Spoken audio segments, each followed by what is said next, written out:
चाहता है, आदर चाहता है, सम्मान चाहता है, सेवा चाहता है, तो यही दूसरों के साथ करना शुरू कर दो। जैसे खेत में जो बीज बोते हैं वैसी फसल तैयार होती है, ऐसे जीवन में हम जो दूसरों को देते हैं, गाली देते हैं गाली मिलती है, प्रेम देते हैं तो प्रेम मिलेगा, सेवा देंगे तो सेवा मिलेगी। जो चाहते वो देंगे। शुरुआत अपने से करना होगा। एक उदाहरण याद आता है कि कैसे आदमी के दिल में अपने लिए जगह बनती है। एक घर में कोई एक कार्यक्रम होने वाला था, तो लोगों द्वारा बाहर से घी मंगवाया गया था। घी लाने वाला घी लाया, पैसा दे दिया, और घी का बर्तन उठा करके घर की जो मालकिन है वो ले जा रही थी। इतने में बहू आ गई। बहू देखती है कि माँ घी का घड़ा उठा कर ले जा रही है, तो उसने कहा, माँ जी ये घड़ा मुझे दे दीजिए, मैं इसे ले जाती हूँ, आप क्यों मेहनत करती हैं। तो सास ने कहा, नहीं बेटी मैं ले जाता हूँ। तो बहू ने जिद की, नहीं माँ मुझे दीजिए, मेरे रहते आप ऐसा काम क्यों करेंगे। तो सास से घी का घड़ा लेकर बहू ले जा रही थी। आगे गई, थोड़ी देर में थोड़ा सा चढ़ने में दिक्कत हुई, साड़ी में पैर फंस गए, बहू गिर गई। बहू गिरी तो घी का घड़ा भी गिर गया, अब फूट गया घड़ा, घी बह गया। सास दौड़ करके आती है और बहू उठा करके पूछती है, बेटी तुम्हें चोट तो नहीं आई है। तो बहू ने रोते हुए कहा, माँ मुझे चोट तो नहीं आई, लेकिन सब घी का घड़ा फूट गया, सब घी खराब हो गया, बहुत नुकसान हुआ। तो सास ने कहा, बेटी घी की चिंता मत कर, अरे बह गया घी फिर से आ जाएगा। खुशी इस बात की है कि तुम्हें चोट नहीं लगी। तुम्हें चोट लग जाता तो बहुत नुकसान हो जाता। घी नुकसान हो गया, उसकी चिंता मत करना। फिर दोबारा घी मंगाया गया, काम तो हो गया। समय बीता 4 से 8 साल। सास चूँकि अब बुढ़ापा आ रहा था तो सास बीमार पड़ गई, और ऐसी बीमार पड़ी कि बिस्तर पर ही होगी, खाना पीना टट्टी पेशाब सब बिस्तर पर।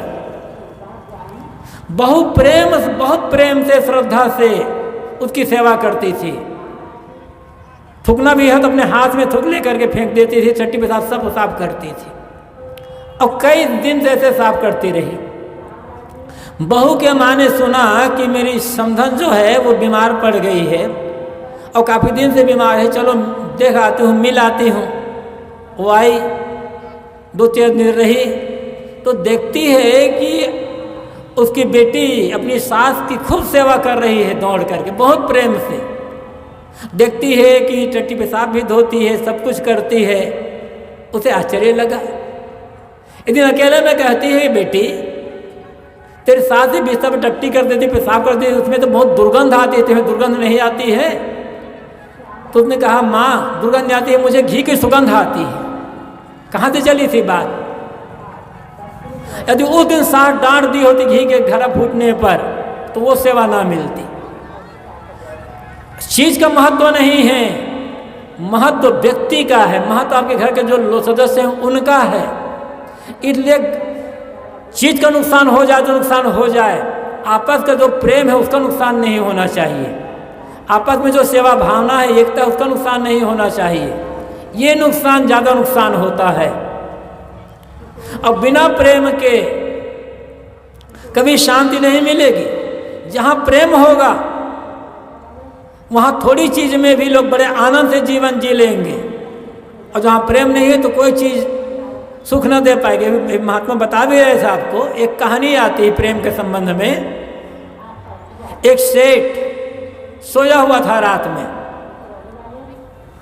अचानक रात में नींद खुली, आधी रात के बाद के समय, तो देखता है कमरा प्रकाश से जगमगा रहा है, और कमरा के बीचों बीच एक देवी खड़ी हुई है। सेठ ने देवी को प्रणाम किया और कहा कि माँ आप कौन हैं, कैसे आ गई। तो उस देवी ने कहा, सेठ मैं तुम्हारी कुल लक्ष्मी हूँ, तुम्हारे कुल की लक्ष्मी हूँ। कई पीढ़ी से तुम्हारे कुल में मैं निवास करती हुई आ रही हूँ, लेकिन अब तुम्हारे कुल परिवार को छोड़ करके मैं जाना चाहती हूँ। अब जा रही हूँ, लेकिन आज नहीं जाऊंगी, कल जाऊंगी। और जाने के पहले मैं तुम्हें वरदान देना चाहती हूँ कि जब इतने दिन तक रहा तो जाते जाते तुम्हें कोई वरदान दे दूँ। तुम्हें जो वरदान मांगना है मांग लेना, 24 घंटे का समय तेरे पास है। देवी अंतर्धान हो गई। सेठ फिर सो गए। सुबह सेठ उठे, जगे, अपना स्नान ध्यान जो सब करना सब किए, सुबह का जलपान आदि भी कर लिए। फिर सेठ ने अपने घर वालों को बुलाया। बस ज़्यादा लोग नहीं थे, 4 लोग थे, सेठ, सेठानी, बेटा और बहू। और सेठ ने सारी बातें बताई कि हमारी कुल देवी रात में मुझे दर्शन देने आई थी, छोड़कर जाना चाहती हमारे कुल परिवार को। कहा है कि वरदान मांगने को, क्या वरदान मांगे? तो सेठानी कहती है, ऐसे पूछने क्या है? अब देवी से खूब रुपया पैसा सोना चांदी हीरा मोती खूब मांग लो। देवी जाती तो जाने दो, खूब सोना चांदी रहेगा, हीरा मोती रहेगा, रुपये पैसे रहेंगे तो बहुत सुख से हम लोग जी लेंगे। सेठानी की बात सुनकर उसका बेटा कहता है, माँ पैसा तो हमारे पास वैसे काम भरे का बहुत है, ज़्यादा पैसा आ जाएगा तो चिंता बढ़ जाएगी कि यहाँ संभालें वहाँ संभालें, ये हो जाएगा क्या करेंगे? जमीन मांग लिया जाए और मकान मांग लें, मकान को किराए पर देते रहेंगे, पैसा आता रहेगा, और ज़मीन को भी किराए पर दे देंगे, अन्न भी हो जाएगा, आराम की ज़िंदगी जिएंगे। सेठानी कहती है रुपया पैसा मांगो, सोना चांदी मांगो। बेटा कहता है कि ज़मीन और मकान मांग लो। तो सेठ ने बहू से पूछा, बेटी तू बता कि क्या मांगे? तो बहू कहती, पिताजी मैं तो छोटी हूँ, बहुत समझती भी नहीं हूँ, आप लोग बड़े लोग हैं, जैसा चाहें, जो विचार आप लोगों का है वो मांग लो। तो सेठ ने कहा, नहीं बेटी तू भी घर का सदस्य है, तेरा भी बराबर अधिकार है, आखिर तू बता तेरा क्या विचार है कि क्या मांगे? तो बहू ने कहा, पिताजी आप मुझसे पूछते हैं तो न रुपया पैसा सोना चांदी मांगिए, न जमीन और मकान मांगिए। आप देवी से ये वरदान मांगिए, चाहे जैसे भी स्थिति आ जाए, सुख की स्थिति, दुख की स्थिति, घाटा मुनाफा, रोग व्याधि, जैसी स्थिति भी आ जाए जीवन में, हम लोगों का आपस का प्रेम कभी कम ना हो। आपस में दूसरे के प्रति प्रेम बना ही रहना चाहिए। प्रेम बना रहेगा तो थोड़ी चीज में भी हम लोग सुख से जीवन जी लेंगे। बहू की बात सुनकर सेठ ने कहा, बेटी तू सही कह रही है। बस तय हो गया कि आपस में प्रेम बना रहे, मांगना है। रात में आधी रात को देवी फिर आई। सेठ जगे और देवी ने कहा, हाँ सेठ अब मैं जाने के लिए तैयार होकर आई हूँ, बस कुछ मिनट और रहने वाली हूँ, बता क्या क्या वरदान मांगना है, क्या सोचा? कुछ सोचा मांगने के लिए वरदान? जो मांगोगे मिलेगा। सेठ ने कहा, माँ आप जाती हैं तो जाए, आपको भला हम रोक कैसे सकते हैं, लेकिन आप वरदान देना चाहती हैं तो यही वरदान दें कि चाहे जैसे भी स्थिति आ जाए, हमारे घर में जितने भी लोग हैं, हमारे परिवार में जितने भी लोग हैं, आपस का प्रेम कभी कम ना होने पाए। हमारा आपस का प्रेम सदैव बराबर बना ही रहे, बढ़ता जाए, प्रेम में कमी ना हो, प्रेम बना रहे। सेठ की बात सुनकर देवी थोड़ी चुप रह गई। फिर कहती है, सेठ तूने ऐसा वरदान मांग लिया, अब मैं नहीं जा सकती। जहां प्रेम है वहीं तो मेरा निवास होता है। तो आपस में यदि प्रेम है आप में, पिता में, पुत्र में, पति में, पत्नी में, सास में, बहू में, भाई भाई में, ननद भावज में, दौरान जेठान में, तो थोड़ी चीज़ों में भी स्वर्ग का आनंद ले सकती हो, और सब लोग ले सकते हैं। अब भाई भाई से बात नहीं करता, पिता पुत्र से बात नहीं करता, पुत्र पिता से बात नहीं करता, पति पत्नी आपस में बात नहीं करते, दौरान जेठान आपस में बात नहीं करते, तो वही तो नरक है। जहाँ लोग सुबह से शाम तक आपस में लड़ते हैं, झगड़ते हैं, गाली गलौज में देकर बात करते हैं, तू मैं करते हैं, लुका छिपी करते हैं, छिपा करके रख लेते हैं, वही नरक है। और जहाँ खुला व्यवहार है, किसी ने कुछ कह दिया तो उसको सह लेते हैं, मुस्कुरा करके बात करते हैं, कोमलवाणी में बात करते हैं, माता पिता का आदर सम्मान करते हैं, पति पत्नी भाई भाई में आपस में प्रेम है, वो स्वर्ग है, चाहे वो छोटा मकान क्यों ना हो। इसलिए इस बात पर ध्यान दें। आप लोग यहाँ गंगा स्नान करने के लिए आए हैं, कल मौनी अमावस्या है, मुख्य पर्व है, गंगा में स्नान करेंगे और आप सब कहीं ना कहीं किसी न किसी साधु महात्मा पंडित पुजारी जो गरीब हैं उनको दान भी करेंगे। मेरा आप लोगों से निवेदन है, जो दान करना है तो करना है, लेकिन जब गंगा में स्नान करके करने जाए और गंगा से स्नान करके जब निकले तो कह दें कि हे गंगा मैया, आज मैं स्नान करने आई हूँ इस पर्व पर, तो आज मैं आपको अपने मन का जो कुविचार है, आज मैं लोगों से कटु बोलती थी या कटु बोलता था, उसको चढ़ा दे रहे हूँ आपको, झूठ बोलना चढ़ा दे रहे हैं आपको, लड़ाई करना चढ़ा दे रहे हैं आपको। गंगा स्नान सार्थक हो जाएगा, फिर आपका जीवन स्वर्ग बन जाएगा। अपनी एक एक गलती चढ़ाओ। कोई गुस्सा करता है, गंगा मैया को गुस्सा चढ़ा दो। कोई लोभ करता है, गंगा मैया को लोभ चढ़ा दो। लड़ाई करता है, गंगा मैया को लड़ाई चढ़ा दो। अपनी गलती चढ़ा दो गंगा मैया को। गुरु के पास जाओ तो उसको, गुरु को कोई ना कोई अपनी गलती चढ़ा दो, भक्ति हो जाएगी, जीवन में स्वर्ग आनंद आ जाएगा। सदगुरु कबीर यही कहते हैं, सदगुरु शरणे जाए के तामत त्यागिए, भला बुरा कही जाए तो उठ नहीं लागिए। बिल्कुल सरल बात है। अब जिसकी भी भक्ति करते हैं करें, कुछ न कुछ करते रहें धर्म के नाम पर, लेकिन साथ साथ अंदर का जो कलमश है, अंदर का जो तामस है, उत्तेजना है, इसका त्याग करें। यही त्याग करना ही असली भक्ति है। गंगा स्नान भी करते जा रहे हैं और मन में क्रोध भरा हुआ है, ईर्षा भरी हुई, मन तो क्रोध में जल रहा है, मन ईर्षा में जल रहा है, घृणा में जल रहा है, बैर में जल रहा है, तो गंगा मैया क्या करे? गंगा मैया को दोष देती हो।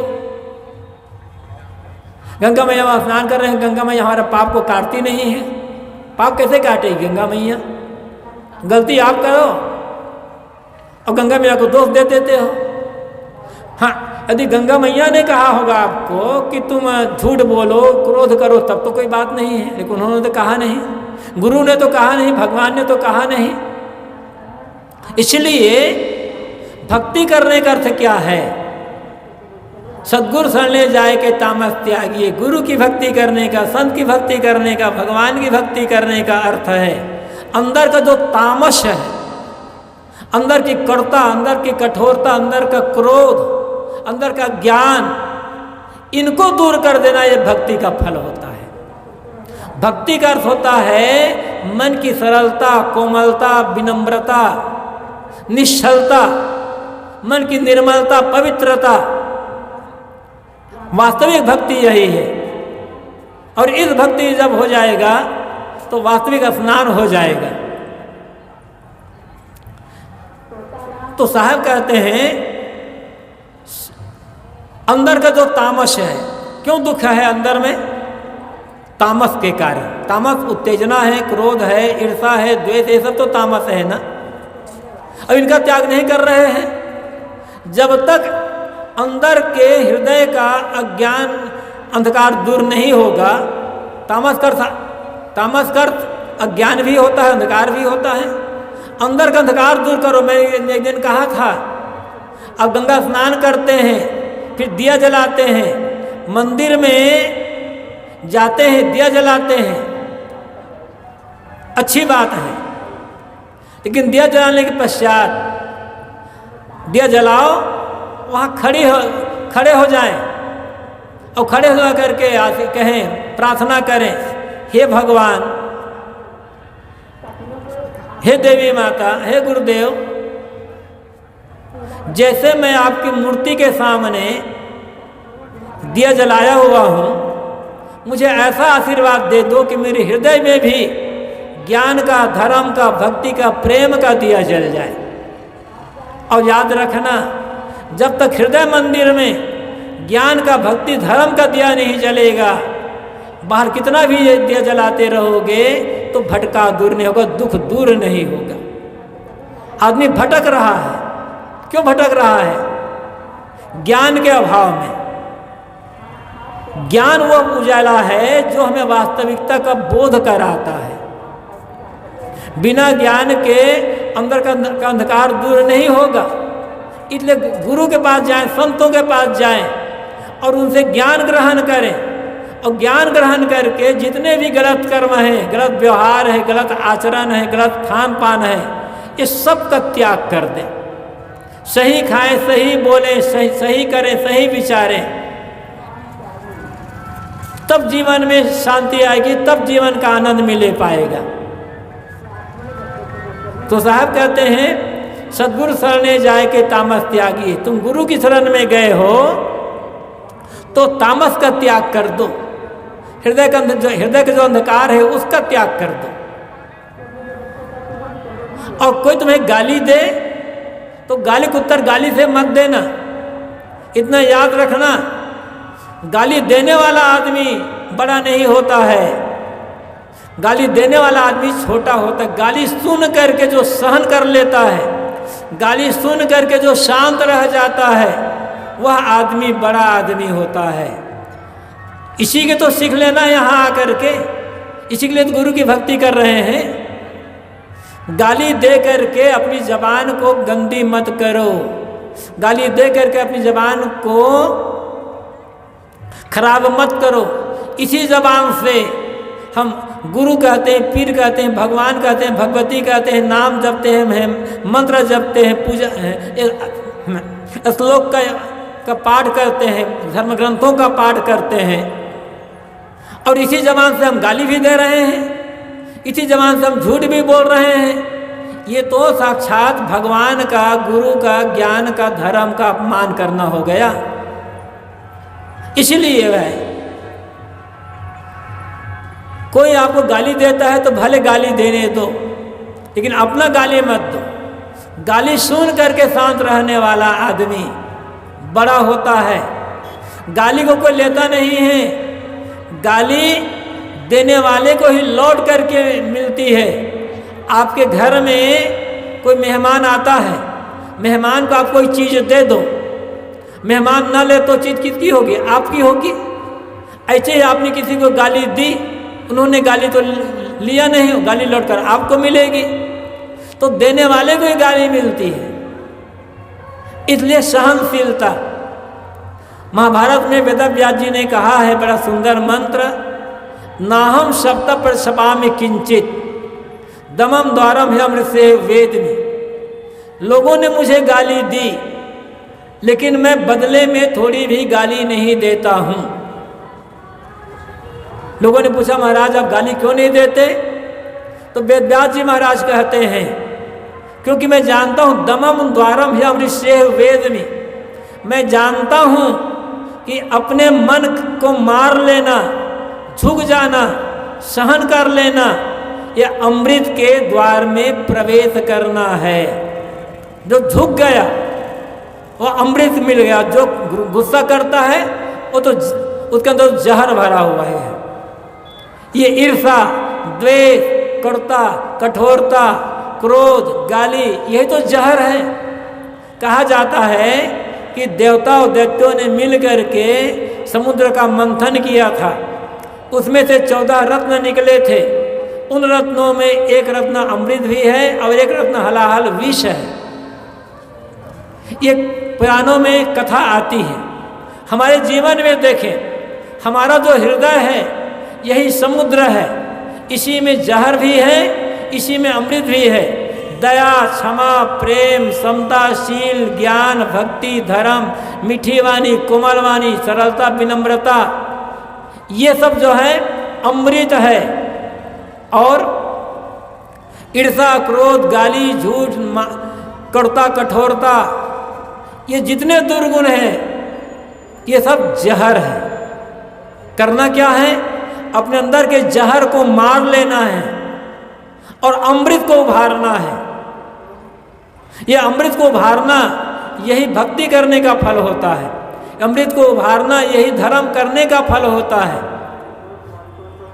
बाहर आपको जहर तो मिल जाएगा, गांव-गांव में जहर की दुकान है, लेकिन बाहर आपको अमृत कहीं नहीं मिलेगा। अमृत आपके पास में है और अमृत संतों के पास में है। संत लोग जो ज्ञान की बातें बता रहे हैं, उपदेश दे रहे हैं, ये अमृत है। और भीतर अमृत है, आपके आत्मा है, भीतर अमृत आपका मीठा स्वभाव है, आपके सद्गुण है। इस अमृत का ख्याल करो। बाहर भी अमृत, भीतर अमृत, भीतर अमृत। आत्मा, मैंने कहा आत्मा ही अमृत है। अमृत कहते हैं जो कभी ना मरे। आत्मा अमर है, सबके भीतर में रहने वाला जो आत्म तत्व है वो अमर है। उस अमर आत्मा का चिंतन, उस अमर आत्मा का स्मरण, उस अमर आत्मा में मन को लगा कर रखना, ये अमृत है। बाहर के लिए सरलता, विनम्रता, यह अमृत है। करना हमें और आपको पड़ेगा। संत और गुरुजन केवल मार्ग दिखाएंगे। साहब कहते हैं सद्गुरु शरणे जाए के तामस त्यागी। भीतर के जलन को खत्म करना होगा, और जब भीतर जलन खत्म हो, धीरे धीरे धीरे धीरे करते करते ऊपर विकास होगा। ऐसा मन बनाएं कि सब समय मन सरल, कोमल, विनम्र, निर्मल। और निर्मल मन जब हो जाता है तो शांति का सागर हो जाता है। फिर जिसका मन निर्मल है उसे तो हर समय परमात्मा मिला ही मिला है। साहब ने कहा है, यह मन तो निर्मल भया जैसे गंगा नीर, पाछे पीछे हरि फिरे कहत कबीर कबीर। कोई जिज्ञासु गया कबीर साहब के पास और कहा, साहब मैं भगवान दर्शन करना चाहता हूँ, भगवान को पाना चाहता हूँ, भगवान कहाँ मिलेगा, कैसे मिलेगा, आप क्या करते हैं? तो कबीर साहब ने कहा, देखो भाई, मैं भगवान को नहीं खोजता, भगवान मुझे खोजते हैं, भगवान मुझे पुकारते हैं। तो लोगों, तो साहब महाराज बताइए कि भगवान आपको कैसे पुकारते हैं, आपने क्या किया? तो साहब ने कहा, यह मन तो निर्मल भया जैसे गंगा नीर। जब ज्ञान, विवेक, विचार, संयम, साधना, ये सब अभ्यास करते करते करते करते मन तो पूरी तरह से निर्मल हो गया, कोई कालुष्य मन में नहीं रह गया, तो साहब कहते हैं हर समय परमात्मा मिला हुआ है। मन की निर्मलता, कहा गया ना, पवित्रता ही मानो ईश्वर की भक्ति है। निर्मल मन में ही ईश्वरत्व का, आत्मतत्व का, परमात्मा का बोध हो जाएगा। हो जाए क्या, होता ही है। इसलिए जैसे बाहर साफ रखते हैं ऐसे भीतर को भी साफ रखना है। करना क्या है? 3 चीज़ों में बताता हूँ। बिहारी बातें तो बहुत हो गई। आत्म साक्षात्कार कैसे होगा, आत्म साक्षात्कार क्यों नहीं होता, बाधा कहाँ है? आत्मदर्शन में, आत्म साक्षात्कार में, परमात्मा साक्षात्कार में बाधा कहाँ है? अब बाधा दूर, ये बाधाएं दूर कैसे होगी? कौन दोष हैं? तो गुरुजनों ने, संतों ने 3 दोष बतलाया है, मल, विक्षेप और आवरण। ये 3 दोष हैं। इन तीनों दोषों के कारण से हमें आत्म साक्षात्कार नहीं हो पाता है। ये तीनों दोषों को जब दूर कर देंगे आत्म साक्षात्कार हो जाएगा। मल कहते हैं गंदगी को, विकार को, कचड़े को। विक्षेप मतलब चंचलता। आवरण का मतलब होता है पर्दा। कल्पना करो कि एक स्वच्छ तालाब, सरोवर है, पानी एकदम साफ है, निर्मल जल है। जब हम उस सरोवर के पास जाते हैं, वहाँ खड़े होते हैं किनारे में, तो हमारा प्रतिबिंब हमें साफ दिखाई पड़ता है। 10 फीट गहरे में कोई चीज़ पड़ी हुई है वो भी दिखाई पड़ती है साफ, इतना साफ पानी है। तो प्रतिबिंब हमारा दिखाई पड़ता है। लेकिन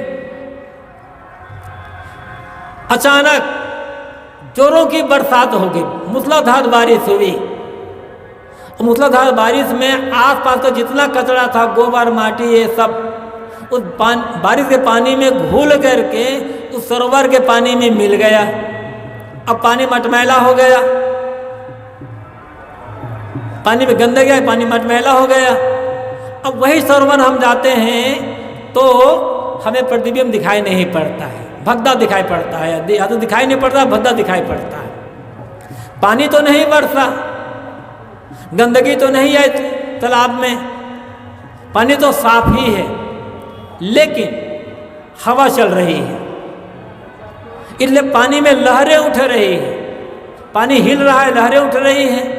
और जब हम किनारे खड़े होते हैं तो हमारा प्रतिबिंब भी हिलता दिखाई पड़ता, साफ दिखाई नहीं पड़ता, हिल रहा है, बस डगमग डगमग हो रहा है, साफ दिखाई नहीं पड़ता। पानी भी नहीं बरसा, हवा भी नहीं चल रही है, लेकिन पानी के ऊपर काई की परत है, शैवाल की परत है छाई हुई है, मोटी मोटी परत छाई हुई है। इसलिए एक पर्दा आ गया है, आवरण आ गया है। और जब पानी के ऊपर काई की परत जमी हुई है, शैवाल की परत जमी हुई है, तो प्रतिबिंब दिखाई कैसे पड़ेगा? तो करना क्या है? तीनों को दूर करना होगा। अब आए भीतर की बात। मल क्या है? विषयासक्ति मल है।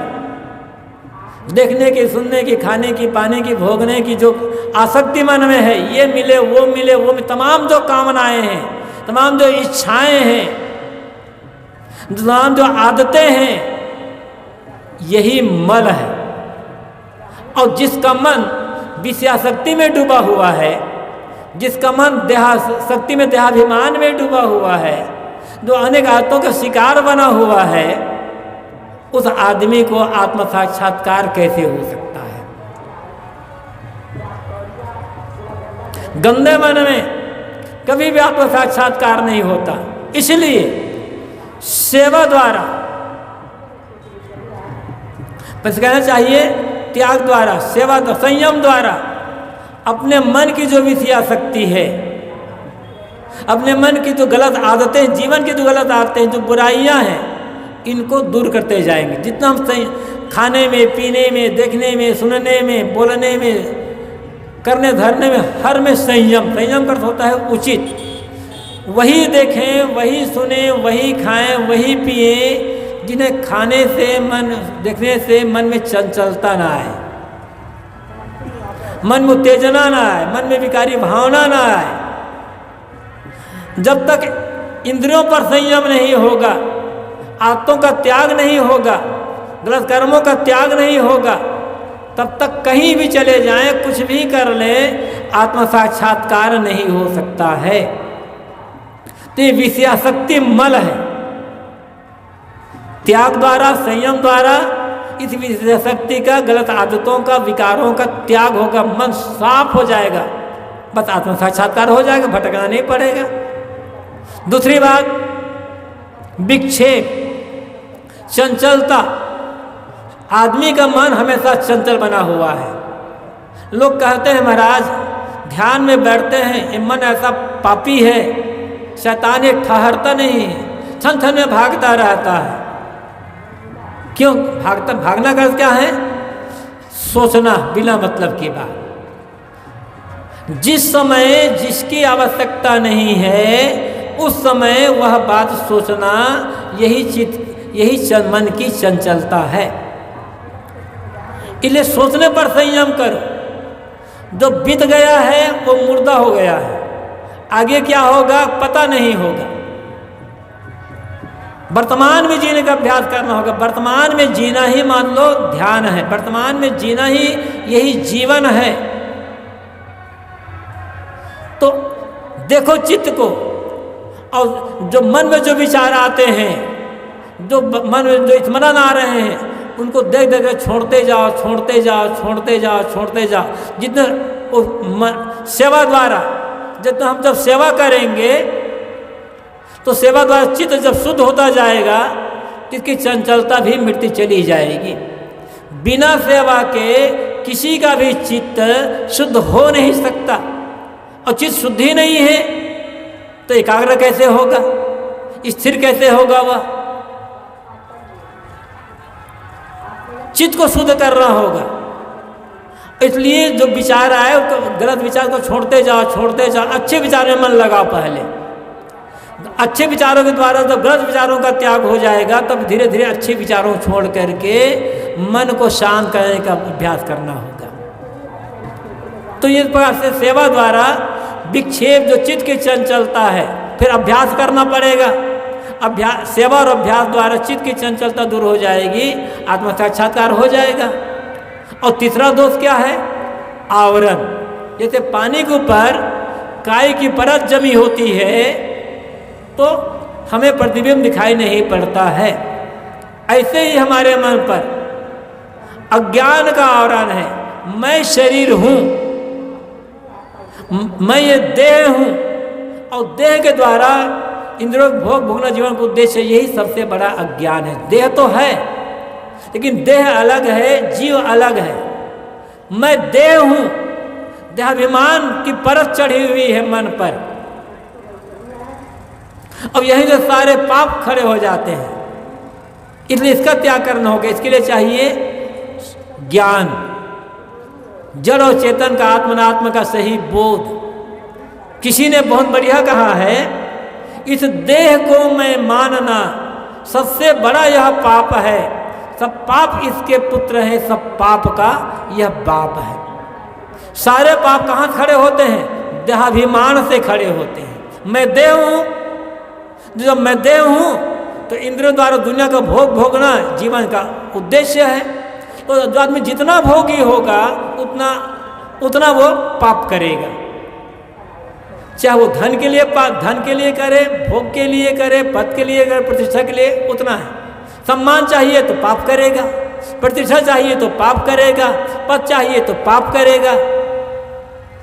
और तो जिसका मन पापी बना हुआ है उसे आत्म साक्षात्कार कैसे होगा? तो आवरण है देहाभिमान। इस देह को अपना स्वरूप मान लेना, लेकिन देह अलग है और जीव अलग है। ये तो एक आवरण है। म्यान में तलवार रहती है लेकिन तलवार म्यान नहीं है और म्यान तलवार नहीं है। जैसे मकान में रहने वाला और मकान और मकान का मालिक, मकान और मकान में रहने वाला दोनों एक नहीं होते। गाड़ी और गाड़ी का ड्राइवर दोनों एक नहीं होते।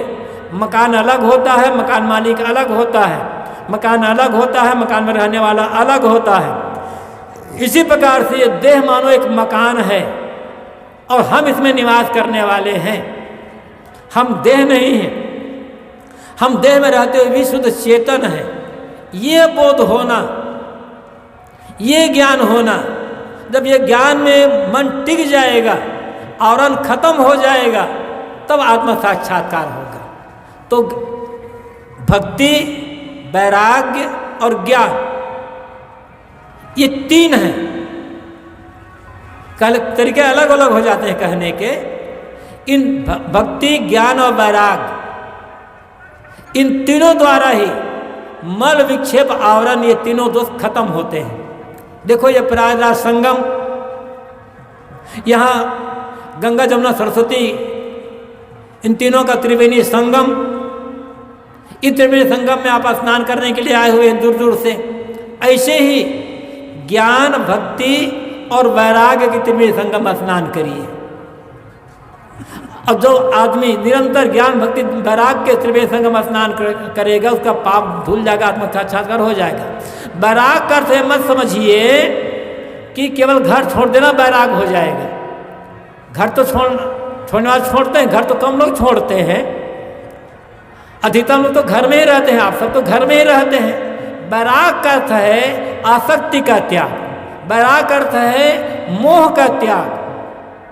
जो काम कर, सेवा करना, सब किस अच्छी तरह से सेवा करो, सबको प्रेम का व्यवहार दो, जहाँ जैसे करना वो काम करो। लेकिन ये समझते रहो कि आजकल में मुझे सब छोड़ करके जाना है। मन को उलझाओ मत। ये मन को जो उलझाना है यही हमारे लिए बंधन का कारण बनता है। तो बात यह है कि आत्म साक्षात्कार क्यों नहीं हो पाता? क्योंकि दोष मल विक्षेप आवरण। बाहर के लिए मैंने बात कही है, सदगुरु कवि की एक पंक्ति कही थी, सदगुरु शरणे जाए के तामस त्यागिए। तुम गुरु की शरण में गए हो, भगवान की शरण में गए हो, संत की शरण में गए हो, तो अर्थ है तामस का त्याग। एक तामस का अर्थ होता है उत्तेजना, क्रोध, अज्ञा, और इसका त्याग करना। जितना उत्तेजित रहोगे, जितना क्रोध करोगे बार बार, उतना व्यवहार बिगड़ेगा, घर नरक बन जाएगा, जीवन नरक बन जाएगा, परिवार नरक बन जाएगा। कभी सदैव दुखी दुखी उलझे उलझे रहोगे, ना नींद नहीं आएगी, ना कुछ नहीं हो पाएगा। तो एक उत्तेजना है क्रोध का, और उसका त्याग कर देना। दूसरा है तामस का अर्थ अज्ञान। अज्ञान क्या है? स्वरूप का ज्ञान। इसके कारण से आत्म साक्षात्कार नहीं हो पाता है। इसलिए बाहर लोगों के व्यवहार में सरलता हो, विनम्रता हो, सेवा परायणता हो, मीठी वाणी हो, कोमल व्यवहार हो, यह करें। अब अंदर की यात्रा के लिए, आत्म साक्षात्कार के लिए ज्ञान, भक्ति और वैराग्य की त्रिवेणी में स्नान कर मल विक्षेप आवरण, ये जो दोष हैं आत्म साक्षात्कार, परमात्मा साक्षात्कार में, इन दोनों दोषों का त्याग कर देंगे तो बाहर का भी जीवन सफल हो जाएगा, भीतर का भी जीवन सफल हो जाएगा। व्यवहार भी सुंदर बनेगा और परमार्थ सुंदर बनेगा। याद रखें, बाहर प्रेम में स्वर्ग है और अनासक्ति में, निष्कामता में मोक्ष है। इसलिए सबसे प्रेम का व्यवहार करोगे तो स्वर्ग का आनंद मिल जाएगा, और प्रेम देते हुए सबसे निष्काम अनासक्त रहोगे तो मानो मोक्ष का भी अनुभव हो जाएगा और ये जीवन पाना सार्थक हो जाएगा।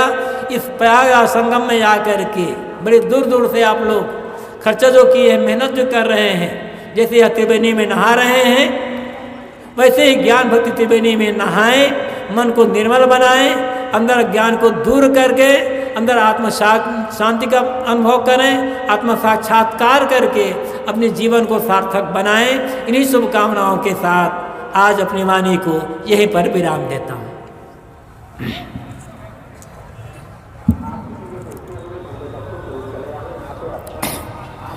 बोलिए सद्गुरु देव की जय।